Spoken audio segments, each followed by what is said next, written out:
नमस्कार दोस्तों। ये वीडियो है बूढ़ी चिड़िया की, जो बहुत ही प्रेरणादायक और गरीबी को दूर करने वाली कहानी है। बहुत समय पहले की बात है। एक घने जंगल के किनारे एक छोटा सा गांव था। गांव के लोग साधारण जीवन जीते थे, लेकिन उनकी एक बड़ी समस्या थी, गरीबी। यहाँ के अधिकांश लोग कठिन मेहनत के बाद भी 2 वक्त की रोटी के लिए संघर्ष करते थे। गांव के पास एक विशाल बरगद का पेड़ था। उस पेड़ पर एक बूढ़ी चिड़िया रहती थी। उसकी उम्र भले ही ढल चुकी थी, लेकिन वह बहुत ज्ञानी थी। जंगल और गांव के लोग उसे अपना मार्गदर्शक मानते थे। जब भी किसी को कोई समस्या होती, वह बूढ़ी चिड़िया के पास सलाह लेने आता। गांव वालों की समस्या, एक छोटे से गांव में लोग अपनी दिन रात की मेहनत के बावजूद गरीब और परेशान थे। खेतों में पसीना बहाने के बाद भी उनकी जिंदगी में कोई बड़ा बदलाव नहीं आ रहा था। उनके चेहरे पर थकान साफ झलकती थी। गांव में न तो अच्छे साधन थे और न ही शिक्षा या रोजगार के उचित अवसर। हर कोई एक ही सवाल से जूझ रहा था, आखिर हमारी गरीबी कब खत्म होगी। एक दिन गांव के कुछ प्रमुख व्यक्ति, जिनमें किसान, मजदूर और अन्य ग्रामीण शामिल थे, गांव के चौपाल में इकट्ठा हुए। उनमें से एक बुजुर्ग व्यक्ति ने सबका ध्यान अपनी ओर खींचते हुए कहा, हम सब मेहनत तो खूब करते हैं, लेकिन हमारी हालत में सुधार क्यों नहीं हो रहा। आखिर हमें इस समस्या का समाधान ढूंढना होगा। ऐसे जीते रहना मुश्किल है। सभी लोग उसकी बात से सहमत हुए और समस्या पर चर्चा शुरू हुई। एक व्यक्ति ने कहा, क्या कोई ऐसा उपाय नहीं है जिससे हमारी गरीबी खत्म हो सके?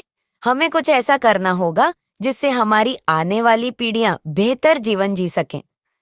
उसी समय एक और बुजुर्ग व्यक्ति ने धीरे से सुझाव दिया, कहते हैं कि हमारे जंगल के दूसरी तरफ एक बूढ़ी चिड़िया रहती है। वह बहुत ज्ञानी है और उसकी बुद्धिमत्ता के बारे में दूर दूर तक चर्चा है। क्यों न हम सब मिलकर उसके पास जाएं और उससे इस समस्या का हल पूछें। गांव वालों ने इस सुझाव पर विचार किया और इसे एक मत से स्वीकार कर लिया। सभी ने अगले दिन बूढ़ी चिड़िया के पास जाने का निर्णय लिया। सुबह होते ही गांव के लोग एकत्रित हुए और जंगल की ओर चल पड़े। रास्ते में हर कोई आशा और उत्सुकता से भरा हुआ था। जब वे बूढ़ी चिड़िया के पास पहुंचे तो उसे एक बड़े पेड़ की शाखा पर बैठे देखा। वह चिड़िया देखने में साधारण थी, लेकिन उसकी आंखों में अद्भुत चमक थी, जो उसकी बुद्धिमत्ता को दर्शाती थी। गांव वालों ने हाथ जोड़कर उसे प्रणाम किया और अपनी समस्या बताई। उन्होंने कहा, माँ, हम सब बहुत परेशान हैं। दिन रात मेहनत करने के बाद भी हमारे जीवन में गरीबी और अभाव बना हुआ है। हमें कृपया ऐसा कोई तरीका बताइए जिससे हमारी दशा सुधर सके और हम एक बेहतर जीवन जी सके। बूढ़ी चिड़िया ने बड़ी ही गंभीरता से गांव वालों की बात सुनी। उसकी आंखों में एक गहरी समझदारी और अनुभव की चमक थी। वह कुछ देर चुपचाप बैठी रही, मानो वह गांव वालों की समस्या पर गहराई से विचार कर रही हो। जंगल के पेड़ों के बीच बहती ठंडी हवा और पक्षियों की चहचहाहट से माहौल और भी शांत हो गया था। कुछ समय बाद बूढ़ी चिड़िया ने अपनी चोंच खोली और गंभीर स्वर में कहा, मेरे बच्चों, गरीबी से छुटकारा पाने के लिए केवल मेहनत करना ही काफी नहीं है। मेहनत जरूर जरूरी है, लेकिन उसके साथ साथ तुम्हें अपने जीवन में कुछ महत्वपूर्ण बदलाव करने होंगे। अगर तुम मेरी बातों को ध्यान से सुनकर उन्हें अपने जीवन में उतारोगे, तो गरीबी कभी तुम्हारे पास नहीं आएगी। गांव वालों के चेहरों पर उत्सुकता छा गई। उनमें से एक व्यक्ति बोला, माँ, कृपया हमें बताइए, वे महत्वपूर्ण बातें क्या हैं? हम आपकी हर बात को ध्यान से सुनेंगे और उसे अपनाने का पूरा प्रयास करेंगे। बूढ़ी चिड़िया ने मुस्कुराते हुए कहा, सुनो, मैं तुम्हें 5 बातें बताऊंगी। ये बातें तुम्हारे जीवन को बदल देंगी। अगर तुम सब मिलकर इन पर काम करोगे, तो तुम्हारा गांव गरीबी और अभाव से मुक्त हो जाएगा। अब ध्यान से सुनो। गांव वाले बड़े ध्यान और उत्साह से चिड़िया की बातों को सुनने के लिए तैयार हो गए। हर कोई चुपचाप खड़ा था, जैसे वह किसी बड़े रहस्य का खुलासा होने की प्रतीक्षा कर रहा हो। बूढ़ी चिड़िया ने कहना शुरू किया, नंबर 1, परिश्रम का महत्व समझो। बूढ़ी चिड़िया ने अपनी गहरी आवाज में कहा, सच्ची मेहनत के बिना कोई भी सफलता हासिल नहीं होती। याद रखो, परिश्रम ही वह कुंजी है जो हर समस्या का ताला खोलती है। लेकिन ध्यान दो, मेहनत का मतलब केवल शरीर से काम करना नहीं है। तुम्हें दिल और दिमाग से भी मेहनत करनी होगी। जब शरीर, मन और मस्तिष्क साथ मिलकर काम करते हैं, तभी असली परिणाम मिलता है। उसने गांव वालों की ओर देखते हुए आगे कहा, सोचो, किसान जब अपनी फसल उगाने की तैयारी करता है, तो क्या वह केवल खेत में हल चलाकर काम खत्म कर देता है? नहीं, उसे सबसे पहले मिट्टी को तैयार करना होता है। वह बीज चुनता है और उन्हें सावधानी से बोता है। फिर समय समय पर फसल को पानी देता है, उसे खरपतवार से बचाता है और हर दिन उसका ख्याल रखता है। अगर किसान इन कामों में से एक भी छोड़ दे, तो फसल नहीं होगी, खेत बंजर रह जाएगा। चीदिया ने एक क्षण रुककर सभी की आंखों में झांकते हुए कहा, इसी तरह तुम्हारे जीवन में भी जो कुछ भी करना है, उसे पूरे मन, आत्मविश्वास और धैर्य के साथ करना होगा। सिर्फ शुरुआत करना ही काफी नहीं है, तुम्हें उसे अंत तक सही ढंग से निभाना होगा। अधूरी मेहनत का कोई परिणाम नहीं मिलता। जो भी काम हाथ में लो, उसे अपना सर्वश्रेष्ठ देने की आदत डालो। यह मत सोचो कि सफलता तुरंत मिलेगी। जैसे बीज बोने के बाद फसल को समय चाहिए, वैसे ही तुम्हारे परिश्रम का फल भी समय लेगा। धैर्य रखो और अपने काम में निरंतरता बनाए रखो। गांव वालों के चेहरों पर धीरे धीरे समझदारी और प्रेरणा की झलक आने लगी। उनमें से एक ने कहा, माँ, आपकी बात हमारे दिल को छू गई। अब हमें समझ में आ रहा है कि हमारी मेहनत क्यों व्यर्थ जा रही थी। हम केवल शरीर से काम कर रहे थे, लेकिन उसमें दिमाग और योजना की कमी थी। अब हम हर काम को पूरे मन और समझदारी से करेंगे। चिड़िया ने संतोष से मुस्कुराते हुए कहा, याद रखो, मेहनत का कोई विकल्प नहीं है।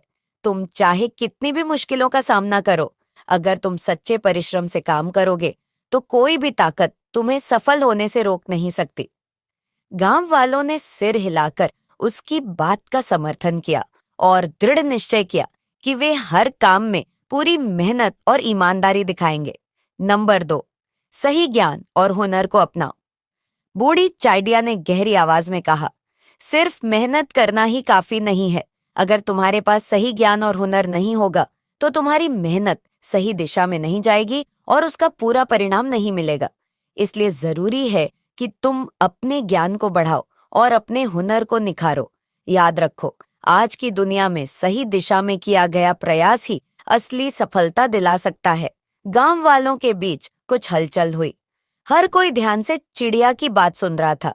बूढ़ी चिड़िया ने उनकी जिज्ञासा को भांपते हुए एक उदाहरण दिया। उसने कहा, मान लो एक मजदूर जंगल में लकड़ी काट रहा है। उसके पास एक कुल्हाड़ी है, लेकिन वह कुंद हो चुकी है।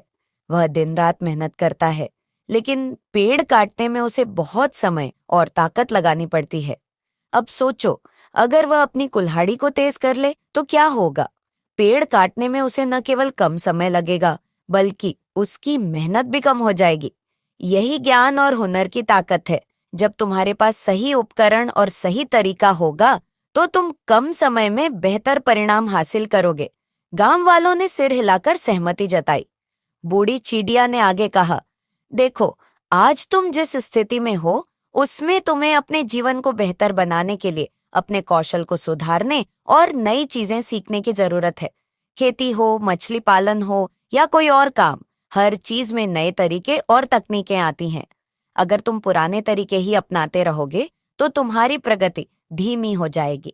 नई जानकारी और हुनर से तुम कम समय में अधिक उपजाऊ और लाभकारी परिणाम हासिल कर सकते हो।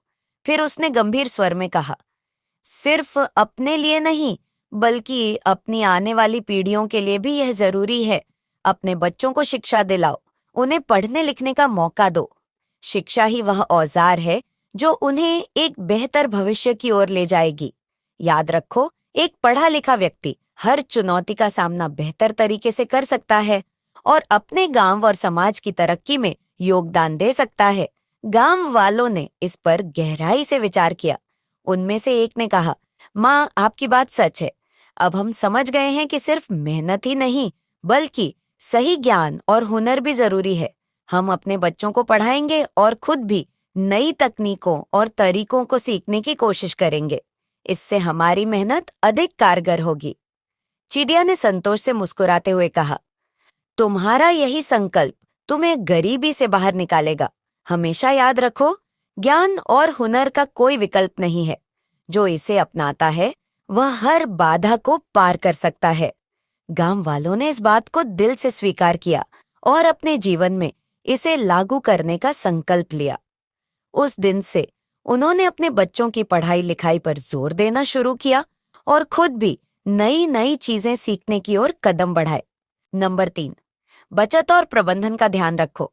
बूढ़ी आइडिया ने अपनी अनुभवी आवाज में कहा, कमाना जितना जरूरी है उससे कहीं ज्यादा जरूरी है अपनी कमाई को सही ढंग से संभालना और उसमें से बचत करना। बहुत से लोग दिन रात मेहनत करते हैं, लेकिन अपनी फिजूल खर्ची और गलत प्रबंधन की वजह से कभी भी अपनी हालत सुधार नहीं पाते। याद रखो, जो व्यक्ति अपने खर्चों पर काबू नहीं रखता और अनावश्यक चीजों पर पैसा खर्च करता है, वह कभी अमीर नहीं बन सकता। गांव वाले चाडिया की बात को ध्यान से सुन रहे थे। उनमें से एक ने पूछा, माँ, हमें समझाइए कि हम अपनी कमाई का सही प्रबंधन कैसे करें और बचत कैसे शुरू करें। बूढ़ी चिड़िया ने मुस्कुराते हुए कहा, सुनो, सबसे पहले यह समझो कि पैसा कमाना सिर्फ पहला कदम है। असली समझदारी यह है कि तुम उस कमाई का सही उपयोग कैसे करते हो। कई लोग अपनी मेहनत की कमाई को अनावश्यक चीजों पर खर्च कर देते हैं और बाद में पछताते हैं। इस आदत को बदलना बहुत जरूरी है। चीडिया ने उदाहरण देते हुए कहा, सोचो, अगर किसी किसान के पास अनाज है और वह उसे बिना सोचे समझे इस्तेमाल कर ले, तो अगली बुवाई के समय उसके पास बीज नहीं बचेंगे, वह दोबारा अनाज नहीं उगा पाएगा। इसी तरह अगर तुम अपनी कमाई का एक हिस्सा भविष्य के लिए नहीं बचाओगे, तो जब मुश्किल समय आएगा तब तुम खाली हाथ रह जाओगे। उसने गांव वालों से पूछा, क्या तुमने कभी सोचा है कि अगर अचानक तुम्हें किसी बीमारी, फसल खराब होने या किसी अन्य मुसीबत का सामना करना पड़े तो तुम क्या करोगे? बचत ही वह सहारा है जो ऐसे समय में तुम्हारी मदद कर सकती है। इसलिए अपनी कमाई का एक हिस्सा हमेशा बचाने की आदत डालो। चिड़िया ने गांव वालों को एक और महत्वपूर्ण बात समझाई। तुम्हें यह सीखना होगा कि जरूरत और लालच में फर्क क्या है। जरूरतें वे चीजें हैं जो तुम्हारे जीवन के लिए अनिवार्य हैं, जैसे खाना, कपड़े और घर। लेकिन लालच वे इच्छाएं हैं जो तुम्हारे सुख और आराम के लिए होती हैं, लेकिन उनके बिना भी तुम्हारा काम चल सकता है। उदाहरण के लिए, अगर तुम्हारे पास पहले से एक जोड़ी अच्छे कपड़े हैं, तो दूसरी जोड़ी सिर्फ लालच होगी। गांव वालों ने सिर हिलाकर सहमति जताई। उनमें से एक ने कहा, माँ, आप सही कह रही हैं। हम अक्सर अपनी जरूरतों को पूरा करने के बजाय उन चीजों पर पैसा खर्च कर देते हैं जिनकी हमें असल में जरूरत नहीं होती। चिड़िया ने गहरी सांस ली और कहा, तुम्हें ये आदत बदलनी होगी। हर बार जब तुम कुछ खरीदने का सोचो, तो खुद से यह सवाल करो, क्या यह सच में जरूरी है? अगर इसका जवाब हाँ है, तभी इसे खरीदो। चिड़िया ने गांव वालों को सिखाया कि बचत करने के लिए सबसे पहले अपनी कमाई और खर्च का हिसाब रखना बहुत जरूरी है। उसने कहा, हर महीने अपनी कमाई का एक बजट बनाओ। सबसे पहले ये तय करो कि तुम्हारी जरूरतें क्या हैं, जैसे खाना, बच्चों की पढ़ाई और घर की मरम्मत। इसके बाद फिजूल खर्ची को अलग करो। जितना संभव हो अपनी जरूरतों के बाद बची हुई राशि को बचत के लिए अलग रखो। उसने सुझाव दिया, तुम अपनी कमाई को 3 हिस्सों में बांट सकते हो। पहला हिस्सा अपनी रोजमर्रा की जरूरतों के लिए रखो। दूसरा हिस्सा उन चीजों के लिए बचाओ जो थोड़े समय बाद जरूरी होंगी, जैसे त्योहारों या खेती के उपकरणों की मरम्मत। और तीसरा हिस्सा अपने भविष्य के लिए बचाओ जो मुश्किल समय में तुम्हारा सहारा बनेगा। चीडिया ने फिजूल खर्ची से बचने के लिए कुछ उपाय बताए। उसने कहा, जब भी तुम्हें कुछ खरीदने का मन करे, तो सोचो कि क्या ये वाकई जरूरी है। अनावश्यक चीजें खरीदने से बचो। त्योहारों या शादियों के समय खर्च करते समय भी सोच समझकर पैसा खर्च करो। दिखावे के लिए पैसा खर्च करना सबसे बड़ी भूल है। याद रखो, तुम्हारी खुशी सादगी में है, न कि फिजूल खर्ची में। उसने आगे जोड़ा, कई बार लोग कर्ज लेकर अपनी इच्छाएं पूरी करते हैं, लेकिन यह आदत खतरनाक है। कर्ज तभी लो जब वह वास्तव में जरूरी हो और उसे चुकाने की तुम्हारी योजना स्पष्ट हो। अनावश्यक कर्ज तुम्हें और गरीब बना देगा। चिड़िया ने बचत के फायदों को भी समझाया। उसने कहा, जब तुम्हारे पास बचत होगी तो तुम अपने बच्चों को अच्छी शिक्षा दे सकोगे, तुम खेती में नई तकनीकों का इस्तेमाल कर सकोगे, तुम अपने घर को बेहतर बना सकोगे। सबसे बड़ी बात, तुम किसी भी आपात स्थिति का सामना बिना डर के कर सकोगे। बचत तुम्हें आत्मनिर्भर बनाती है और तुम्हारे जीवन में स्थिरता लाती है। उसने यह भी कहा, बचत केवल पैसों की नहीं होती, अपने समय और संसाधनों को भी बचाने की आदत डालो। जो काम जल्दी और सरलता से हो सकता है, उसमें समय बर्बाद मत करो। अपने संसाधनों का सही उपयोग करो ताकि उनका अधिकतम लाभ उठा सको। चिड़िया की बातें सुनकर गांव वालों में एक नई ऊर्जा और जागरूकता आई। उनमें से एक व्यक्ति ने कहा, माँ, आपकी बातें हमारी आंखें खोलने वाली हैं। अब हम समझ गए हैं कि क्यों हमारी मेहनत के बावजूद हम गरीबी से बाहर नहीं आ पा रहे थे। हम फिजूल खर्ची में अपनी कमाई बर्बाद कर देते थे और बचत के महत्व को कभी नहीं समझा। लेकिन अब हम बदलेंगे। गांव वालों ने वादा किया कि वे अपनी आदतों को सुधारेंगे। उन्होंने तय किया कि वे फिजूल खर्ची से बचेंगे और हर महीने अपनी कमाई का एक हिस्सा बचत के लिए अलग रखेंगे। उन्होंने अपने बच्चों को भी इस आदत की शिक्षा देने का संकल्प लिया। नंबर 4, सहयोग और दान को महत्व दो। अगर तुम दूसरों की मदद करोगे तो तुम्हें भी मदद मिलेगी। अपने गांव के लोगों के साथ मिलकर काम करो, जरूरतमंदों की सहायता करो। जब तुम दूसरों के लिए अच्छा करोगे तो खुशियां और समृद्धि तुम्हारे जीवन में भी आएगी। उसने आगे कहा, एकता में बड़ी ताकत होती है। जब तुम मिलजुल कर काम करोगे तो तुम्हारे प्रयासों का परिणाम बेहतर होगा। गांव वालों को यह बात बहुत पसंद आई। उन्होंने तय किया कि वे आपस में मिलजुल कर काम करेंगे और जरूरतमंदों की मदद करेंगे। नंबर 5, आभार प्रकट करो और सकारात्मक सोच रखो। जो व्यक्ति अपनी वर्तमान स्थिति के लिए आभारी नहीं है, वह कभी खुश नहीं रह सकता। अपनी मेहनत और उपलब्धियों के लिए ईश्वर का धन्यवाद करो। हमेशा सकारात्मक सोच रखो। नकारात्मक सोच तुम्हारे प्रयासों को कमजोर कर देती है। बूढ़ी चिड़िया ने उदाहरण दिया, देखो, सूरज हर दिन उगता है, बारिश समय पर होती है और फसलें उगती हैं। यह सब प्रकृति का आशीर्वाद है। अगर तुम आभारी रहोगे तो तुम्हें और अधिक मिलेगा। गांव वालों ने यह बात भी गांठ बांध ली। गांव वाले बूढ़ी चिड़िया की बातों को ध्यान से सुनकर अपने अपने घर लौट गए। उन्होंने ठान लिया कि वे इन 5 बातों को अपने जीवन में उतारेंगे। धीरे धीरे उन्होंने मेहनत करना शुरू किया, नई चीजें सीखीं, बचत करने लगे और एक दूसरे की मदद करने में खुशी महसूस करने लगे। कुछ ही वर्षों में गांव की हालत बदल गई। अब वह गांव खुशहाल और समृद्ध था। हर घर में खुशियां थीं और गरीबी का नामोनिशान मिट चुका था। यह कहानी हमें सिखाती है कि मेहनत, ज्ञान, प्रबंधन, सहयोग और सकारात्मकता के साथ हम अपने जीवन को बेहतर बना सकते हैं। बूढ़ी चिड़िया की बातें आज भी उतनी ही प्रासंगिक हैं जितनी उस समय थीं। अगर हम भी इन सिद्धांतों को अपने जीवन में अपनाएं तो न केवल हमारी आर्थिक स्थिति सुधरेगी बल्कि हमारा जीवन भी सुखमय हो जाएगा। दोस्तों, वीडियो कैसी लगी कमेंट में बताएं। वीडियो को लाइक, शेयर और चैनल को सब्सक्राइब करना ना भूलें। धन्यवाद।